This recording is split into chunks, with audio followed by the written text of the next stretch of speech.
Hello guys, welcome back to my law and judiciary channel. दोस्तों, आज मैं बहुत ही इंपॉर्टेंट डिस्कशन आपके सामने करने वाली हूँ क्योंकि tomorrow we have a JMFC judicial magistrate first class preliminary exam 2023 जो एग्ज़ाम होने वाला है उसके लिए कौन से सब्जेक्ट इंपॉर्टेंट है ये मैं आज के लेक्चर्स में आपको डिस्कशन करने वाली हूँ।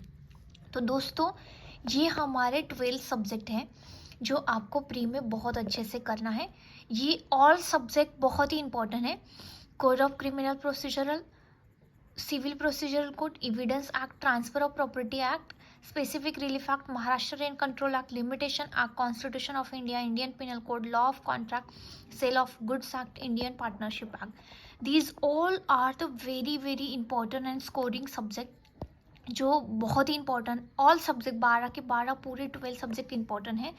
बट मैं आपको, अगर आपकी स्टडी नहीं हुई है तो आप एक रात में भी रिवीजन कर सकते हैं। उसमें से जो इम्पॉर्टेंट है, जहाँ से आपको 50% मार्क्स मिल सकते हैं, वो सब्जेक्ट मैं आपके सामने रखने वाली हूँ। तो दोस्तों, scoring subject for JMFC prelims, आपके पास अगर टाइम नहीं है, आपके पास ओनली 8 आवर्स है या कुछ घंटे बाकी है क्योंकि कल एग्ज़ाम है, तो दोस्तों आप अगर इसी सब्जेक्ट को रिवाइज कर सकते हैं तो you will gate 50% mark. Limitation act पूरे इंपॉर्टेंट सेक्शन है आपके। मैं इंपॉर्टेंट सेक्शंस पे आपको बता देती हूँ कि उसमें क्या इंपॉर्टेंट है। इसमें आपको देखना है कि हर एक सेक्शन एप्लीकेबल, वहाँ पे सूट, अपील एंड एप्लीकेशन, ये 3 इंपॉर्टेंट चीज़ें हैं। और दूसरी बात है, जो आर्टिकल्स दिए हुए लास्ट में, जो शेड्यूल्स दिए हैं, कॉलम्स दिए हैं, उसमें आपको दिखना है कि लिमिटेशन कितना है, 30 year, 90 year, 60 years and 12 years या 1 ईयर, लाइक दैट। सो आपको इसमें भी एक कॉलम बनाना है ताकि आप you will get the idea 90 years के लिए कौन से इंपॉर्टेंट आर्टिकल्स है, 12 ईयर्स के कौन से है, 60 ईयर्स के कौन से।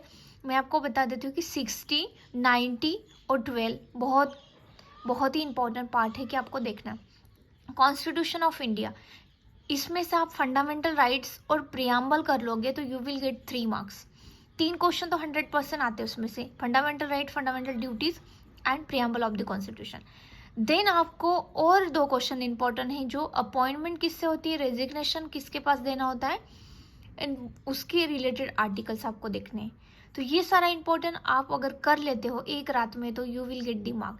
Then Indian penal code, Indian penal code में आपको बहुत इंपॉर्टेंट पार्ट है general exception, definition part, general exception part 76 to 106, ये आपका इंपॉर्टेंट है।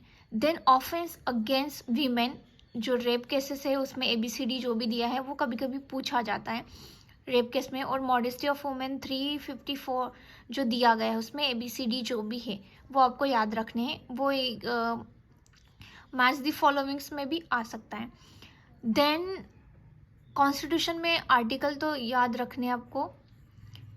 इंडियन पिनल कोड में सबसे इंपॉर्टेंट पार्ट है offence against property and person, उसमें आपको सेक्शन नंबर्स भी याद रखनी। ये एक्ट थेफ्ट है, एक्सटॉर्शन है, फोर्स है, रॉबरी है, हाउस ब्रेकिंग है, व्हाट एग्जैक्टली, ये आपको याद रखना है। इसमें से आपको 101% एंड ग्रीवियस हर्ट के जो भी 3-4 सेक्शन है, 324, 325, वो आपको एक बार, 326, ये आपको एक बार देख लेना है। और ऑफेंस अगेंस्ट प्रॉपर्टी आपको एक बार देख लेना है। 378 टू 511 तक आपको सारे सेक्शंस एक बार रिवाइज कर लेना।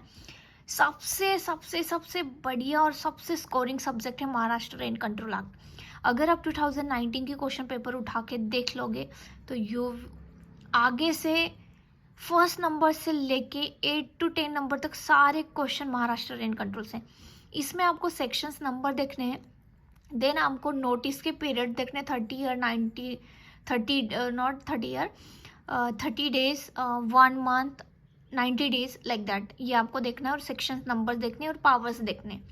देन स्पेसिफिक रिलीफ एक्ट, इसमें स्पेसिफिक रिलीफ एक्ट बहुत ही बड़ा एक्ट माना जाता है, तो ये आपको एक बार, when court will grant specific relief और when court will not grant, and कब टेम्पररी इंजेक्शन देना है, मैंडेटरी इंजेक्शन क्या, ये सारे सेक्शंस आपको देखने हैं।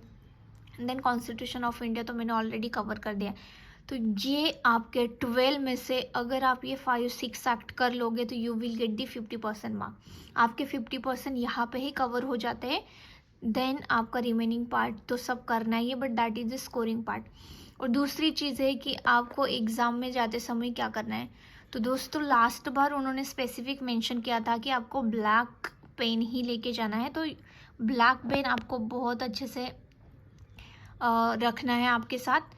एंड देन अनदर पार्ट है कि आपका जो भी सपोज़ आपने आइडेंटिफिकेशन के लिए आधार कार्ड है या आपका नेम कुछ चेंज है उसके रिलेटेड कुछ पैन कार्ड है, तो वो भी आपको एक एक कॉपी साथ में रखने। ओरिजिनल तो इतना ज़्यादा नहीं पूछते, बट ओरिजिनल प्लस आपके पास जेरोक्स कॉपी उसका होना बहुत ज़रूरी। Xerox copy is very very important. आपके पास जो भी आइडेंटिटी प्रूफ है उसका एक कॉपी आपके पास होना ज़रूरी है। देन आपके पास आपका हॉल टिकट होना बहुत ज़रूरी। हॉल टिकट एंड आपका आधार कार्ड या पैन कार्ड जो भी होगा, आपने जो भी मेंशन किया होगा फॉर्म में वो आपके पास होना बहुत ज़रूरी। ये सारी चीज़ें आपके पास होना बहुत ज़रूरी है दोस्तों। अगर नहीं है तो आज ही ज़ेरॉक्स कॉपी कर लीजिए, क्योंकि एग्ज़ाम सेंटर में हमको 7:30 या 8:30 अगर पहुंचना है तो आप इतनी जल्दी कोई भी शॉप खुली नहीं होती है, तो यू विल फेस प्रॉब्लम। तो आपको ये करके जाना है। आई होप गाइज आप बहुत अच्छा पेपर लिखोगे। All the best from my side. Thank you so much for your exam. All the best once again.